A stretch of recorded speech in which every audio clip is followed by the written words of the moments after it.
Hello and welcome to the March Executive Forum. I am Dr. Tanya Lowe, and we have an amazing panel today. So thanks for joining us.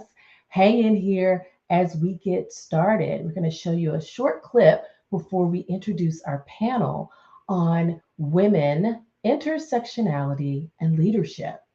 It's Women's History Month, and what an appropriate conversation to have in this month. And not just this month, but every month, every day. This should be a topic that we discuss and we really look at how we can understand where we are, who we are, and how all of that affects an organization. So let's see if I can get this presentation up and running for you, and we'll get started. So here we go.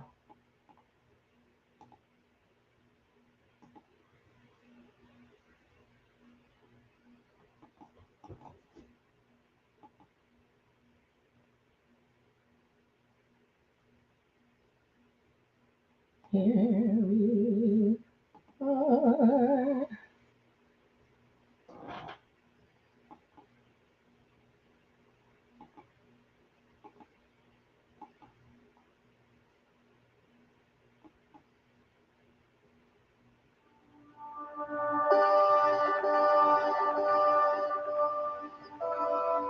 Intersectionality is just a metaphor for understanding the ways that multiple forms of inequality or disadvantage sometimes compound themselves, and they create obstacles that often are not understood within conventional ways of thinking about anti-racism or feminism or whatever social justice advocacy structures we have. Intersectionality isn't so much a grand theory, it's a prism for understanding certain kinds of problems.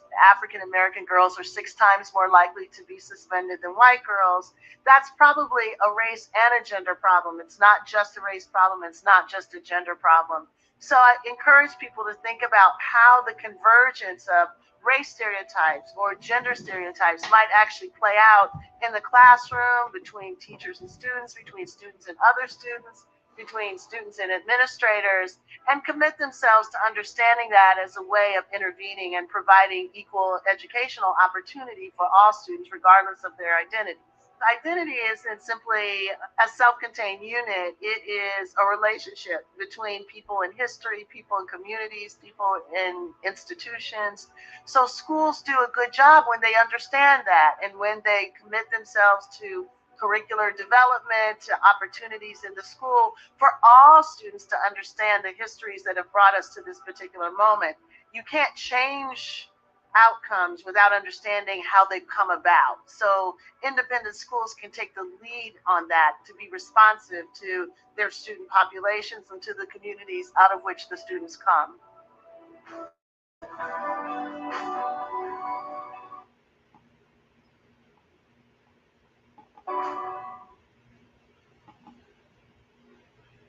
Okay, so I've already introduced myself, but for those of you who don't know me and you're joining for the first time, I am Dr. Tanya Lowe. I'm a speaker, trainer, coach, author, and I help organizations develop their best kept secret, their human capital. We like to consider ourselves the leading experts for upskilling and reskilling organizations, helping them, especially in this series of world in the world of work, as we are looking at how to upskill employees and helping them as we move forward in this new way of work.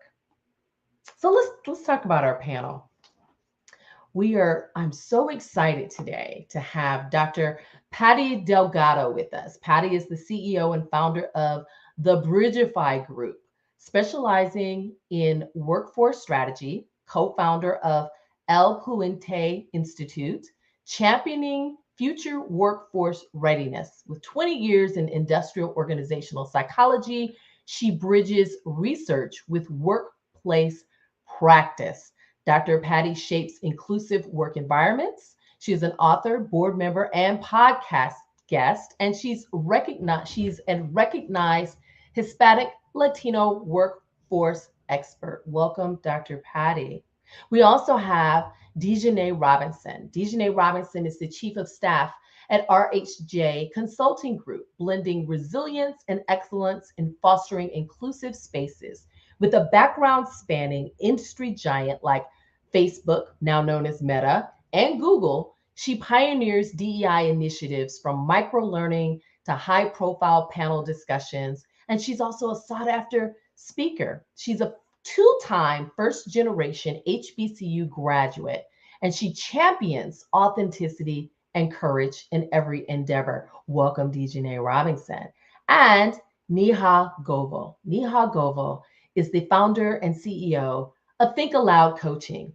She is an experienced facilitator and passionate advocate for inclusive work environments. With a global perspective, she creatively solves problems and specializes in virtual workshops on inclusion, creative leadership, and design thinking. She's based in Metro Atlanta. Neha's multicultural background enriches her commitment to fostering diversity. Originally from India, she now calls Metro Atlanta home, finding joy in raising her multicultural children.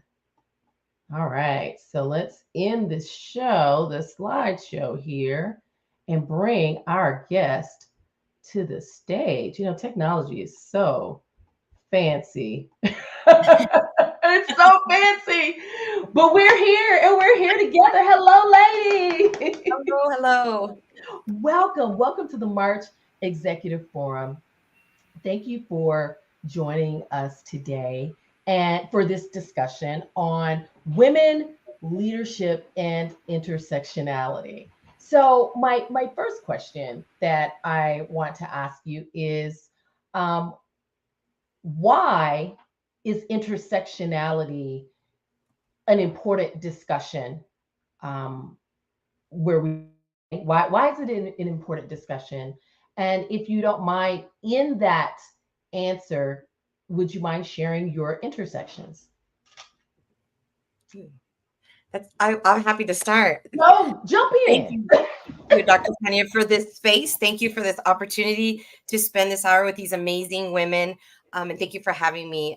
It is intersectionality is such an amazing topic, and is one that definitely is I love talking about.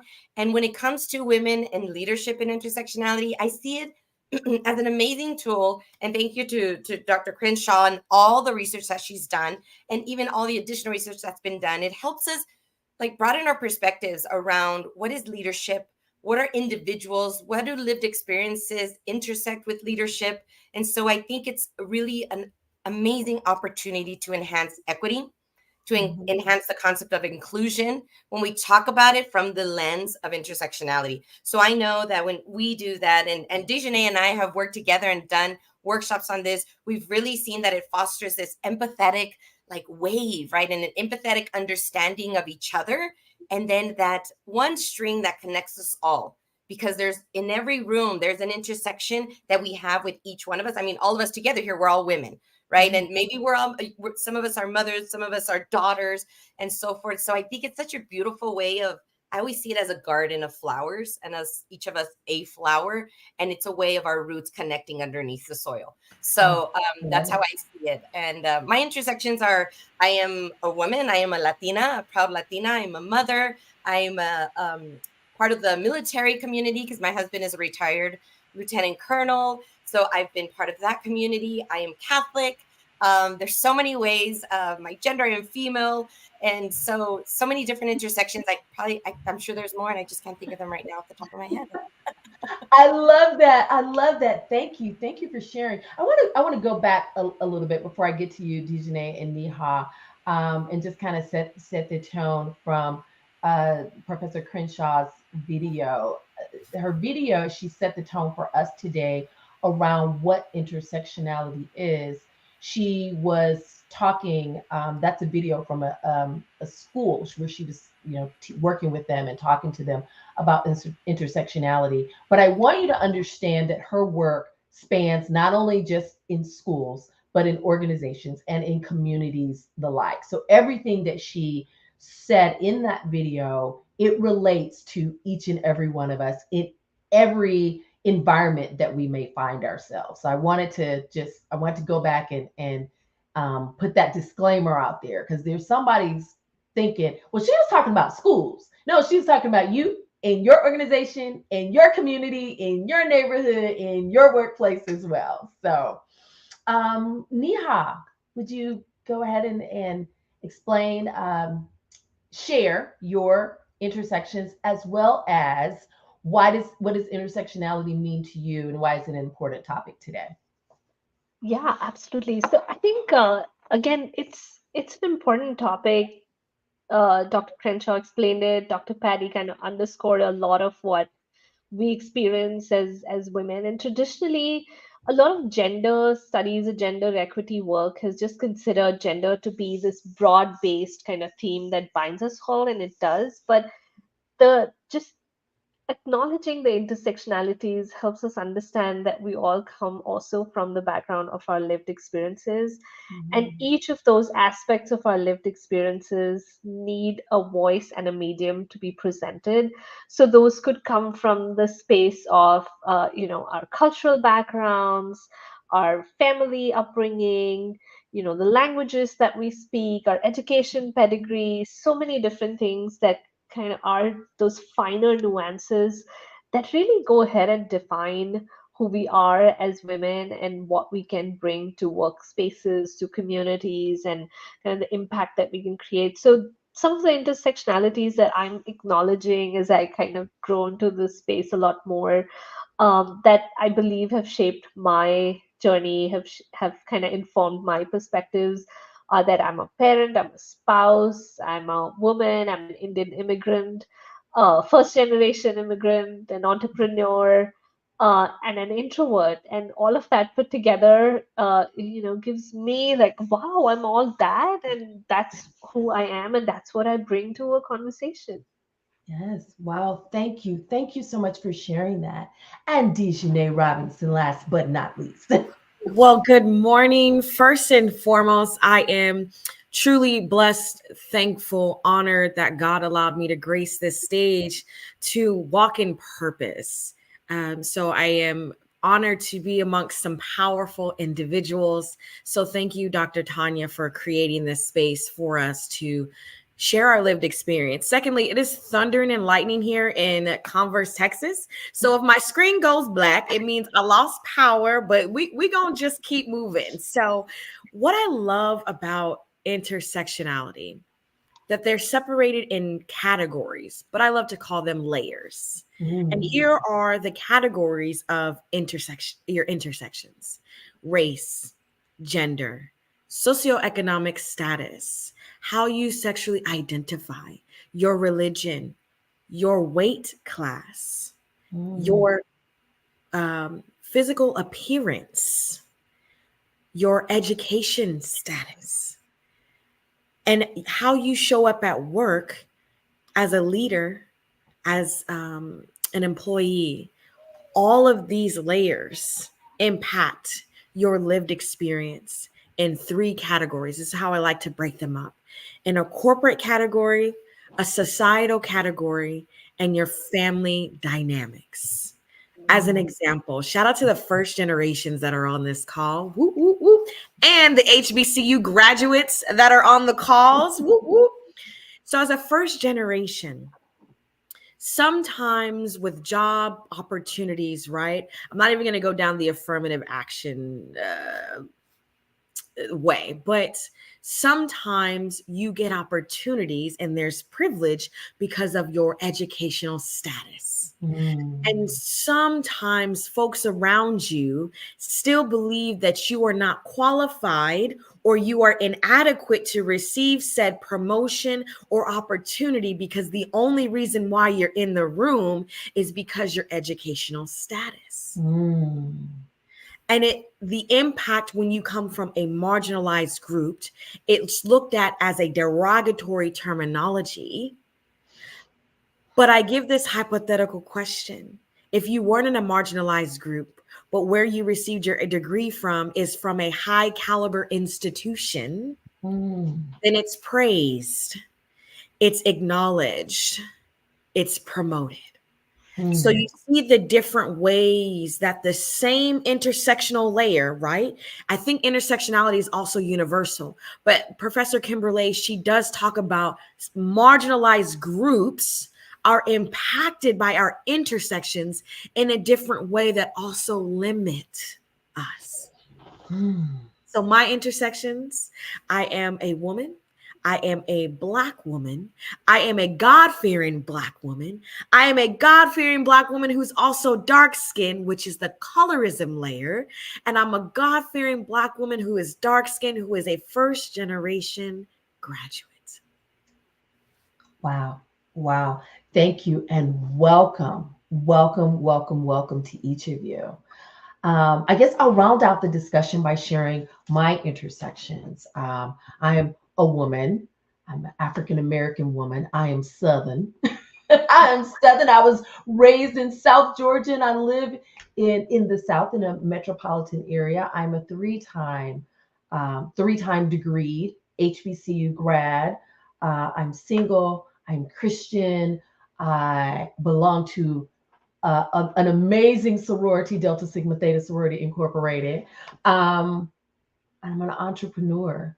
And so, and I am oftentimes perceived as younger than I am. Therefore, I may not know as much as I do until I am forced almost to say, no, I'm this age right here. I'm this many years old. I just look like this. So so I don't know if that's I don't know where that falls in the layer, but Ageism. ageism. So I love that we're having this conversation. I'm loving that we are able to share our intersections.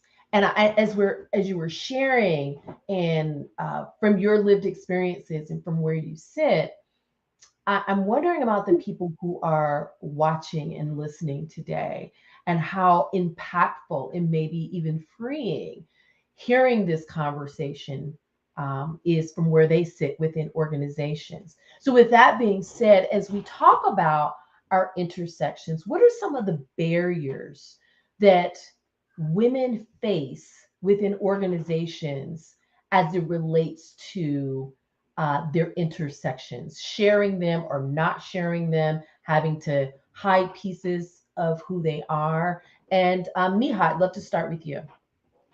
Yeah, yeah.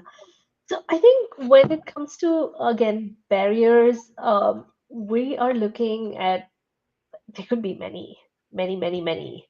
But I think when it specifically comes to leadership and in corporate situation, in leadership in a community, I think a lot of times it is the racial, the ageist kind of barriers. Do you know enough? The educational qualification. I heard this term which is a little bit more stereotypical, but I'm still going to use it, like mansplained, and it's all Mhm. real. All of these things kind of, they are stereotyping, but they come from someone somewhere experience, and they do exist. So a lot of times, these barriers that we face are kind of cultural stereotypes. They come from economic disparities, which again, feed into the kind of experiences that we have had access to.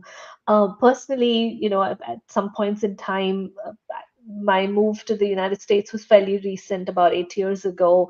So there has been the whole like language and accent kind of barrier. Not having a professional network or a mentor or a sponsor. So I think it just kind of all of those, and multiply with some of the others. You have caregiving responsibilities, and hence you're able to give less and less time into some of these other activities, and that kind of push you back 2 years. Then you don't have, you already have, like, I have a master's and I have all of that, and I know that I don't want to invest in degrees as much as I want to invest in experiential learning. So that's going to hold you back another year. So I think it just multiplies in to a point where you're kind of, it comes in the way of your own self-confidence. And Mm. then you look at these intersectionalities, like, yes, that is me, I accept, and I, in spite of. And then that's where it is a lot of work on yourself. But imagine the momentum, we as women work so much on ourselves, and imagine the momentum if this work was kind of met in an equal measure with the way things, systems and processes, and how just everything functions around us would change at the same multiple level. We'd just make a lot more impact. And I just want to kind of this is more like a call to action, that no matter how much conversation we have about future of work, it is kind of empty promises till we really commit to acknowledging that we all come from this space. And that's really the first next step to making any changes before we kind of realize our big visions into 2030 and 2040 and beyond. Oh, excellent. That is so true. So true. Dejanay, Yes, absolutely. I want to talk about it from a different perspective. So I love the topic of intersectionality, and I love to facilitate this in a workshop style because it creates an environment that is psychologically safe for folks to share their lived experience. And what I started doing was collecting information with the permission and approval of attendees that have ever attended any of my intersectionality workshops. So when I give examples of cultures that I do not identify with, please know that I have that permission from those attendees to share these examples because it helps the broader part of the conversation. So when we think about leadership and why women are not in these leadership roles, what is going on? That is important.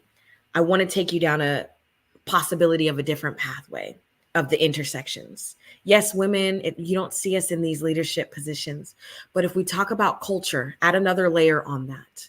Depending on what culture in which you identify with, women may not have a voice. So you may have been raised and conditioned to believe you would never lead, even though you have the qualifications, the knowledge, the degrees to be the best leader in that position. wow. And you are in fact more equipped than the other applicants in the room. But because of your culture, you were told you didn't have a voice. Mm-hmm. The other layer that we want to talk about as well is disability. Disabilities are seen and unseen. You may be, as I've received from the workshops that I've done, you may you may be neurodivergent. Mm-hmm. You may have ADHD. You may have some health issues. So you may not think you are well enough, healthy enough, normal enough to lead a team because society has made you think that you had to take the second seat. You had to live a passenger princess life because of these intersections Mm. that made you think that you were not equipped and or less than. So then you don't apply for that chief of staff role. You Wow. don't become the entrepreneur or a CEO because society has made you think that how you show up in this world is not good enough. And then you add the religion layer, then you add the neurodivergent layer, the disability layer, how you sexually identify, Wow. and not just you showing up as a woman. Wow. Powerful. Yeah. Yep. Wow. Definitely That the complexity of the many layers that we can identify with. I appreciate you bringing up these examples because I think it helps us kind of make it our own, right? And for us to Mhm. see what it looks like for me and for the individuals that are watching this to be able to start self-assessing and reflecting on what that looks like for me. I think the challenges, the biggest challenges, and Dejanay pointed out a lot of them, just that societal expectation, cultural expectation. And when it's not met, we're kind of also find ourselves in what they call a double bind, where we're penalized for being either one way, adhering to one way, or deviating from another way. So I know, like in the Latina community, we see even our research in the Institute that sometimes Latinas are when we try to be very friendly and network and assertive, people take it as flirty. And then we're like, okay, flirty, right? And this is, this is part of our community. We're very relational in the Latino community. We like to create deep relationships.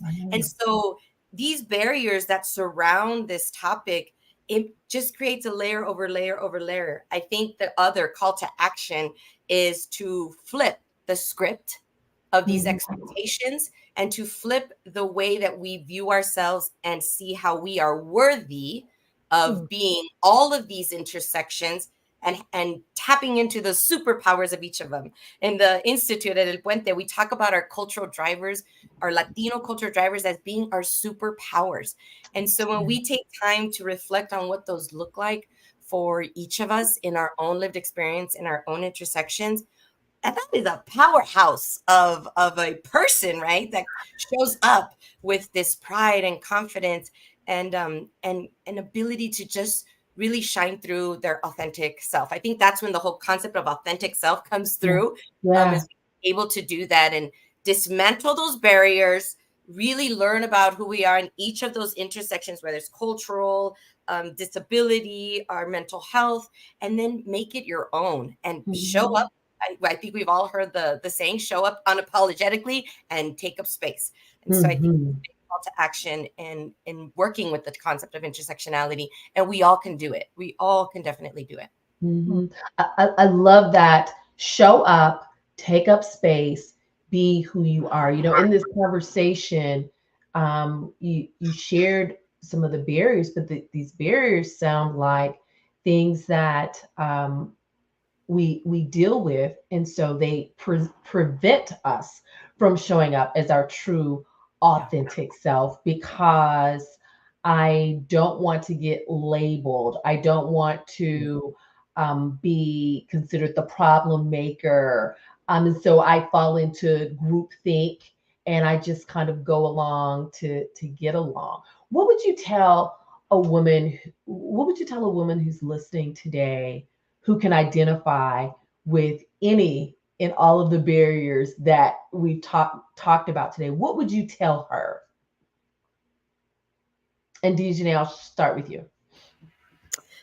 Man, that's a phenomenal question. And when I have to show up as my authentic self, and sometimes my responses are not politically correct, and I will never fluff any of my responses. As a 30-year-old, as a chief of staff of an amazing company, shout out to our male allies who support us. I'm still figuring it out. I'm with ageism. I'm 30. I fought so hard in the entry level, mid to senior level range to get to this table. And now I'm here and the rules have changed. It's a completely different game. The conversations are different. I see less of me.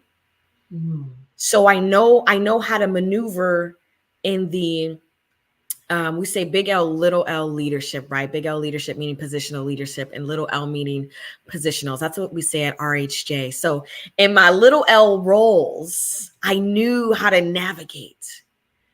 So with that being said, I would find an ally. And an ally can look like someone interculturally.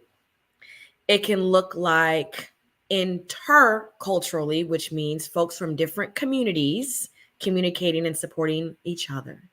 Find an ally, a true ally, an authentic ally, someone to mentor you, someone to give you equitable support, someone to not give you access because you already have the access, but someone who keeps the door unlocked in order for you to enter the room. Shout out to my CEO, who's also my mentor and an uncle, Robert Johnson, who's the CEO of RHJ. He didn't give me access to anything. He left the door unlocked. He created space for me to hone in on my strengths, but he also created the time to teach and mentor and educate me in my areas of growth. So as I'm learning in a first timer in this type of role, I have strengths that I brought to the table. I have transferable skills that I brought to the table that I'm darn good at.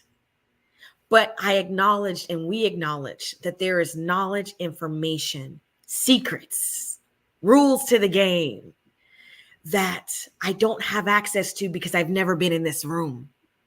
Wow. Wow. Wow. Dr. Patty, what would you tell the woman?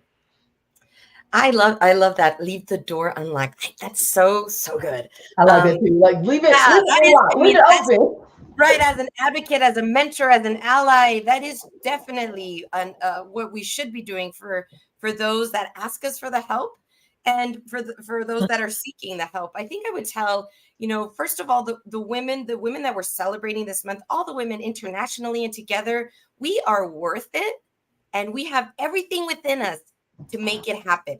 I totally believe like the future is women, right? And so how do Yeah. we get this internalized in our own belief system, in our own values, is really the hard part. And it's an ongoing learning process. And Dijane, you being younger, yes, you're learning something. And even myself being an entrepreneur for 5 years, having my business, I'm also still learning.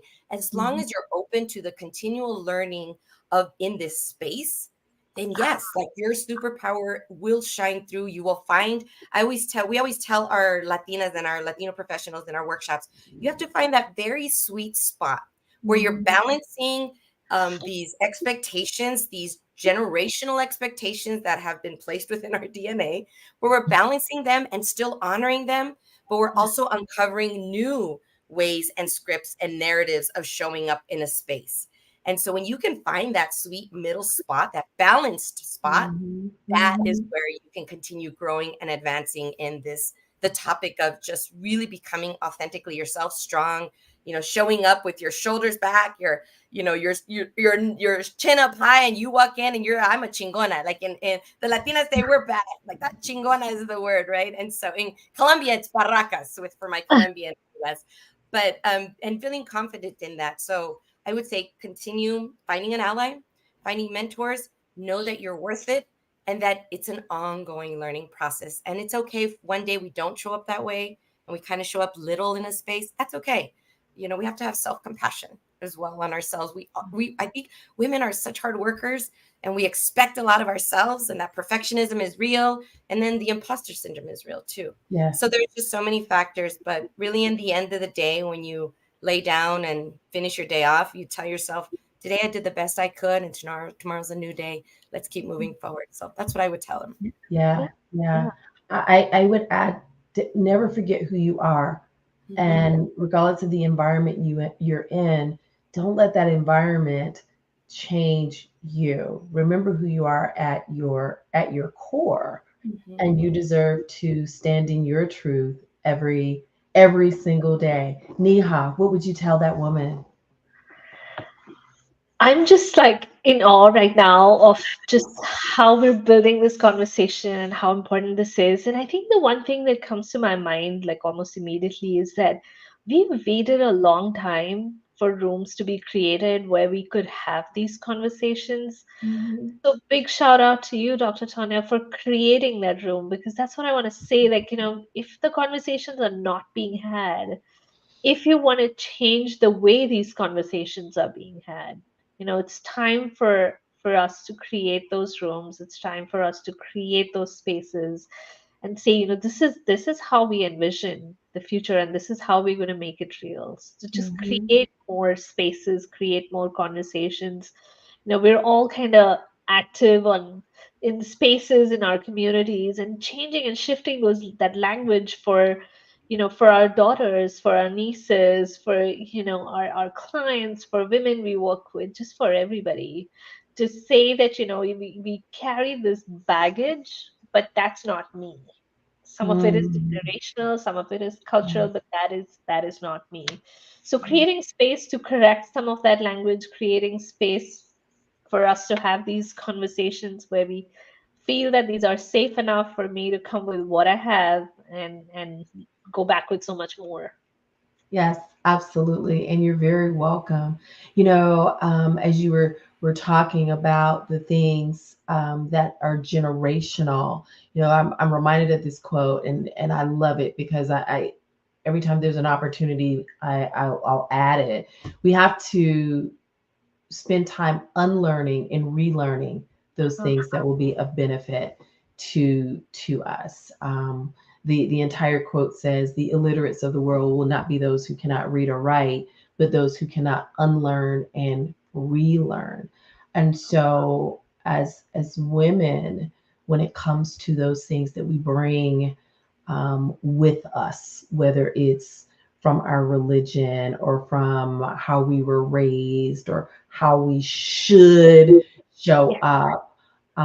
Some of that stuff we have to unlearn so that we can truly embrace our true authentic self, right? And so it's you're you're from here, so you shouldn't think or say these things. Or, well, where did that thought come from, right? Well, it came from my experiences and my exposure, and this is what I now believe. So it's okay to change our belief system, and it's also okay. As I feel like this is the time to say it, it's also okay to stand up for what is not right and not go along to get along, because I've seen that. I know I've seen that in the African American community. I'm not going to mess up my good government job. I'm going to keep moving this way. It's not my problem. But when we really think about it, is our problem because our daughters and the people that we mentor are watching, your nieces, people are watching, and people do what they see. People do what they see. And so we have to break that. We have to write a new movie, right? We have to create a new script, create a new movie to really. Um, I think Neha, you said it. Before we can even start talking about the issues around the future of work, it's like we've got to acknowledge the elephant in the room, right? We've got to acknowledge the elephant in the room and really deal with those things that are truly going to have an impact on the future of work. And it's understanding the intersections of women and how we show up and making it okay and safe, psychologically safe for us to show up. So my Dr. next, Can yes, I, yes, yes. sorry, can I add on that? I love that you started to pivot into that lane because I wanted to add after Neha said we've waited long enough, and I Mhm. want to honor someone on this call that says, "Yeah, y'all sound a little too nice, right?" I'm tired of waiting. If you want to disrupt something, and it's real because I facilitated dialogues like this. So there's somebody that's like, yeah, no, I've seen my mother do it, I've seen my grandmother do it, and I'm not doing it that way anymore. If you're ready to disrupt, if the space is safe enough for you to metaphorically flip some tables, okay, Mhm. and call Metaphorically. out the thing that you're seeing. Metaphorically, I'm not telling you to really flip a table, but what I'm saying is to stand up for what is right. Here is another way, another option, another possibility. First and foremost, you can hire RHJ. We can come into your organization to help understand, facilitate, do an internal audit for your organization. Another possibility is you can leave. I'm not telling you to quit your job right now. Be clear. Let me be clear. There are jobs out there who are inclusive to all of your intersections. So maybe the place that you're fighting so hard for would never put that same energy in to fight for you. So you also can consider the workplace that you're in is not the best workplace for you. I just wanted to add that in there for those who aren't 30 years old and it's your first time. You've been in this role for 20 plus years. You're Mhm. burnt out. You're exhausted. You're taxed out. You've tried the policies. You've tried the reporting to HR. You've tried all of these steps that we have to go through to speak up and advocate for ourselves.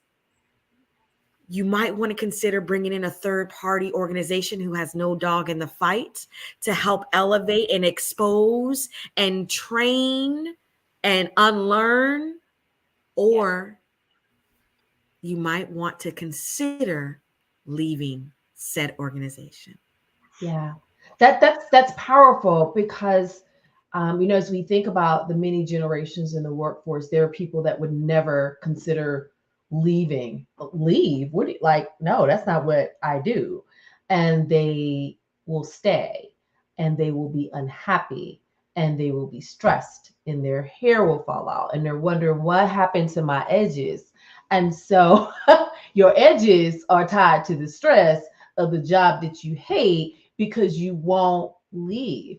And so, in that same vein, people, we as women have to see our value, right? And so, if you don't see my value, you don't see my hard work, then I have options. We as women have options. And I think we hadn't gotten to that part yet, but I want you to really think about, what are my options? What are the doors that I have been closing? Because many times we go into environments and we want them to save us and fix it for us. Mm-hmm.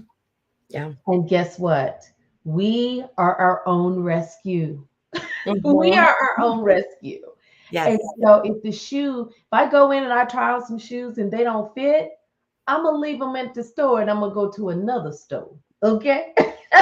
And so it's the same with Yeah. organizations or communities. And yes, we want to create change, but sometimes the biggest change you can create is removing yourself from an environment.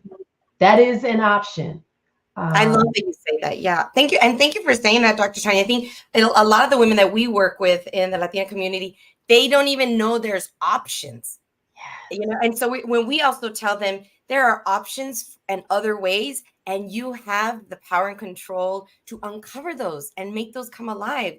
Sometimes they're like, really? Like, I don't have to do it that way? And we're like, no, you don't have to do it the way that our ancestors did it or the expectations that were placed on our mothers and grandmothers. You can do it your new way, a way that serves you. That's always the question that we tell our clients. Is it serving you in your situation, in the context of the situation, to advance either your career, advance your goals? Is it serving you to behave this way, to have this expectation, to have this script? And so once we can all start reflecting on that, then there's momentum. I love that Neha used this word momentum earlier. And there's a momentum that starts happening within us. But having those options, knowing that there's options. And I think the whole concept of seeing someone that looks like you doing that is so powerful, right? Yeah, seeing like, Mhm. oh my God, she looks like me and she's doing this and this and that. I can do it too. So kudos to all of us as well, and other mentors and women in leadership right now that are showing up and setting that example and paving the way. I say we're all on a road and we have a shovel and each of us have a role and kind of start paving that pathway for the generations behind us to come in with a little bit more ease, but to know that they also have a part in paving the pathway for women all over the world. So thank you for saying that. The option part is such a big, when they know there's options, like relief, like, okay, there is something I can do. Let me work on that and let me uncover those options. Yes, absolutely. So, as we kind of move this conversation on, we talked earlier about allies and mentors. What role, from your lived experiences, what role do mentorship and sponsorship play in supporting the advancement of women leaders from marginalized communities? Yeah. Yeah. Neha, would you like to start? Because I get excited about this because that was like it was like an aha moment for me when I realized that there are people out there who are so willing and eager to support someone like me. So there are always people like that. And I think it's our own kind of inhibition to even step out there and ask for help. So I think like step one, the way I'm looking at it now, is that I have to come from that space to show how I want to be treated. And once I come from that space and acknowledge my own needs in this space, I then look for someone who can be an ally, a support.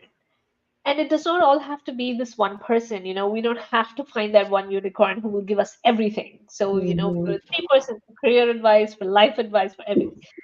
So I think what helped me, like as especially this new immigrant, who's trying to kind of figure the ways out, even if like I was invited to a party, I needed to know what am I expected to take with me, what am I what is going to happen there, so what to expect. And so I needed a mentor, and I'm so glad. And whenever I see her, I tell her that has been the most helpful thing. Like, hey, I'm invited to this neighborhood something, and what am I to take, or with things at school, things that are happening when you just find yourself in this new environment.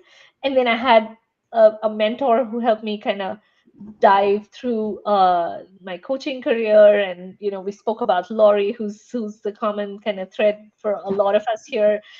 She's been helpful, like always open for advice. And I think like just breaking through that own self barrier of like just asking people. Like I asked you, Dr. Tanya, I'd love to meet you, you're in the area. And then a long time passed before that, but then something showed up, an opportunity like this for us to get together. So I think just breaking out of that little cultural little personality kind of thing. So I come from that culture of like humility. You never ask for something, you're always given. Mm. I'm an introvert, so that kind of comes in the way of networking. But figuring out like maybe one to many is not my thing, but one to one is. So I just kind of noodle out those opportunities for a one to one coffee, or a chat like that. Technology is our friend. We can just get on to Zoom with anybody, any part of the country, and talk to them today. So just seeking out who is our person, and knowing that it's not one person, knowing that it could be many, and keeping them. It's almost like creating our own personal board of directors, and then knowing that always is our Mm, go-to resource at all points in time. yeah, Yeah, I love that. that's Creating your awesome. own board, your tribe. Your tribe, right? This is my tribe of people that will Right. support me and encourage me and guide me and mentor me, right? And so I love that, Neha. Dr. Patty, how would you answer? Just to add, I mean, everything Neha mentioned is spot on. I also think that a lot of us think, oh, mentorship and sponsorship has to be formal. Oh, it has to go through a program. Like we have to be in a mentorship program, right? No, like you just gave beautiful examples of shout out to Lori Battaglia, which is our connecting force Mhm. that introduced Neha, Dejanay, and I, some way or not. So shout outs to her as an ally. It doesn't have to be formal. You have the Zoom, just saying, how are you? This is who I am. I'd love to meet with you for 30 minutes just to learn about you and your experiences. That's like so okay to do. Mhm. And so I wanted just to say that it doesn't have to be formal. And then for our allies to just get educated and not be afraid to step in a space that doesn't look like you. I adore Dejanay so much. So her and I met because she asked to be part of the Hispanic community in an organization called Alpha. And she said, Patty, can I join the community? I'm like, yes. And so Mhm. she came into a community that she's not part of to learn, to experience. And she did it with respect. She did it Yeah. with love. She did it with kindness. And that even though I was helping her, she was helping me also. So there's a reciprocity that happens when you create these relationships of showing what that looks like to show up in a space that you're not from, but to respect it and learn from it and include it in who you are. So there's no formalized way of doing it. I think we also do have to get out of our comfort zone a little bit. Latinos are also very much about don't put your head down, work, don't bother anybody. Mhm. But there's a different narrative that needs to be taken, and there's a lot of opportunity when you just ask for help. So I agree Mhm. everything. Awesome. Awesome. Dejanay. Yes, Dr. Patty, I'm trying not to cry over here because she's Don't seeing cry, me don't grow. cry. There's no Kleenexes around. Tears Right. are free. Let it flow. She's seen me grow, I think, going on 3 years now. And that's, I love that she mentioned that mentorship doesn't have to be monetary, right? It could be your knowledge is valuable. And as the DEI specialist for Alpha, I immersed myself in a culture that I did not identify with, and it just elevated my knowledge as a human being, and then it helped elevate my facilitation skills because now I'm bringing real life experiences from a different culture to a space to share examples. Another thing that I want to talk about for mentorship, anybody can be a mentor. You can have a mentor and they don't know that you're their mentee. First and foremost. Secondly, my first true mentor was in college, and then my second mentor now is Robert. The thing about sponsorship, I've had more sponsor mentor type individuals in the last 5 years. What does that look like? I'm so glad that you asked. When people reach out to you and say, let me know if you need anything. When you need something, let them know that you need something. But based off of going back to intersectionality, our gender, and maybe even your religion, you may have been taught and conditioned to believe, don't you dare ask anybody for help. Pull up your bootstraps, figure it out by yourself, do it on your own because we don't want to owe anybody. Yeah. But if they've said, let me know if you need anything, I have had sponsored for conferences, master classes, workshops, certifications, and access because I followed up with someone who said, if you need something, let me know. Otherwise, how else would I have gotten in that room? Yeah. Yeah. Yeah. That's powerful because, how we were raised will depend on how we receive and how we share, how we give. And it can be, I'm still learning to ask, right? We use our voice, use your voice, use your voice. Sometimes we have to ask for opportunities, ask for help, ask for whatever it is that we need. I was on a project many years ago, and it was a culture within that organization not to ask questions. And again, people walking around stressed out, losing their edges. And so, as women, we have to change that narrative. As we move toward the end, I mean, I had like 50 questions over here, and I love the flow of the conversation. I think we only really got to like two of them.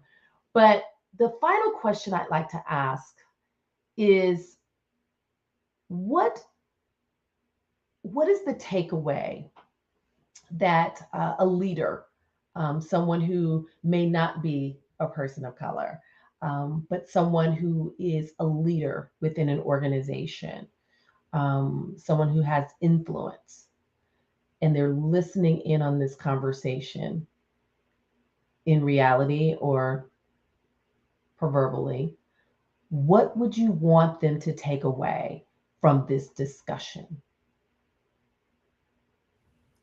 I Dr. think, Patty. that for me, the takeaway is show up.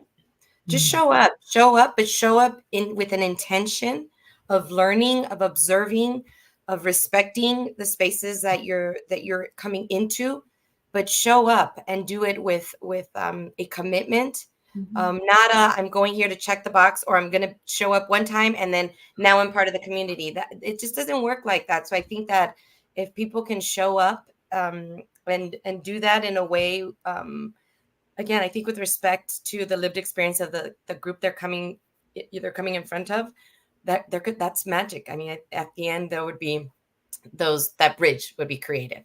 Dejanay. I think be willing to be an amazing passenger princess or a prince passenger. Be willing to be a passenger when you don't know and bring somebody in that can help facilitate, educate, and support you through a process that you're not accustomed to or familiar with when it comes to understanding who you're leading, understanding the employees in the organization. That's why I always encourage bringing in a third party. They have no dog in the fight. They don't get promoted because they look great. They don't get a pay raise. They don't get kudos.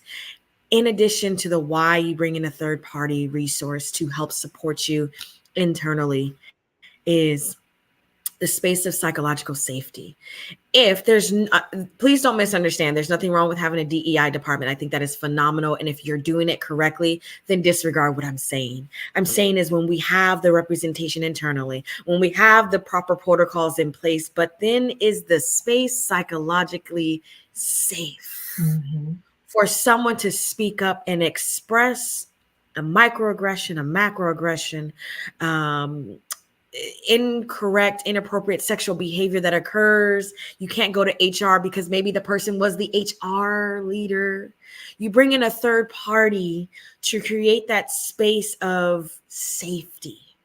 Right. That's what I mean by if you don't know, step aside, pivot. I'm not saying step down. That's not what I'm saying. Let's go cha-cha, slide to the left or slide to the right and bring in someone who has the knowledge. And then it just helps you grow and learn as a leader and as a human being. Awesome. Awesome. You know, there's a leader listening like, oh my God. Oh my God. But she's right though. She's right though. Neha, what would you tell that leader? What would you want that leader to take away from this discussion? I think primarily, after what Dr. Patty and Dejanae shared, I think just for us to know, for leaders to know that this is a personal and a collective process. So a part of that change will come when you lead from that space of willingness to change and create that change. But a real step would also be about self-reflection. Where are you on that journey of change and acceptance?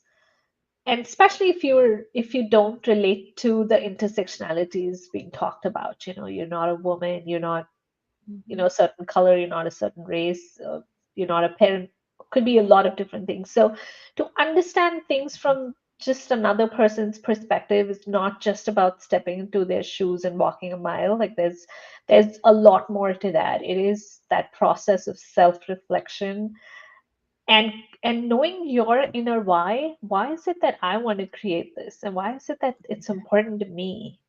And if you kind of align your why with where the organization's going and where you see it going, with that kind of alignment is where that magic happens. Because when you're talking about, things like belonging, things like inclusion, it has to start from within. It does. So getting to know that space within. Yes, absolutely. And one other thing that I'm just to throw in, the workplace is shifting. By 2050, 60% of the population will be multicultural. So if they're not going to do it now, if leader wants to wait, I wouldn't wait too long because it's going to start shifting really soon. And so this idea of shifting into a multicultural competency is going to be really important to create engagement, productivity, and just that optimized organizational outcome. Yes. I would say acknowledge that change needs to take place. Yeah. Acknowledge that there's work that needs to be done. Acknowledge that you may not be the person that can get it done. And also acknowledge that you have not done those things that you could do. I think as a leader, we have to, we want everything to be bright and shiny and everything, but we've got to start, making some acknowledgments and then acknowledging how can we make it right for everyone, for everyone who walks in our doors, who embraces our organizational mission. Are we living the mission? We've got some work to do. So that is what I would ask. I would ask leaders to take away from this discussion. And I wish we had so much more time.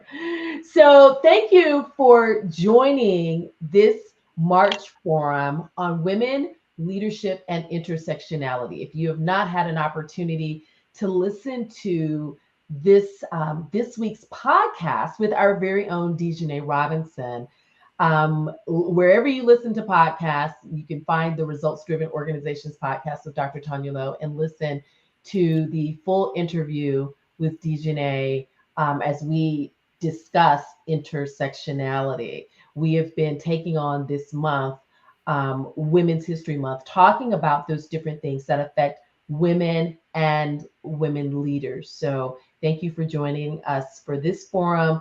Make sure that you save the date. Every third Thursday, 11:30 to 12:30 Eastern, there is a topic, a lesson, or a panel discussion. And next month, April 18th, I think it is, we will be discussing the multi-generational workplace. So save the date. Show. I think we might have a multi-generational and a multicultural panel here.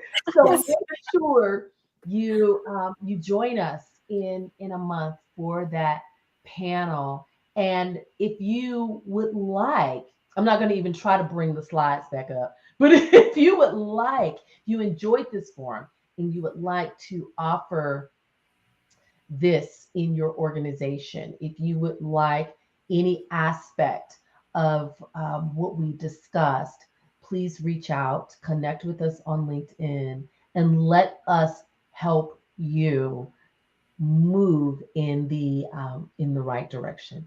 Until next time. Thank you. Bye-bye. Okay, y'all stay.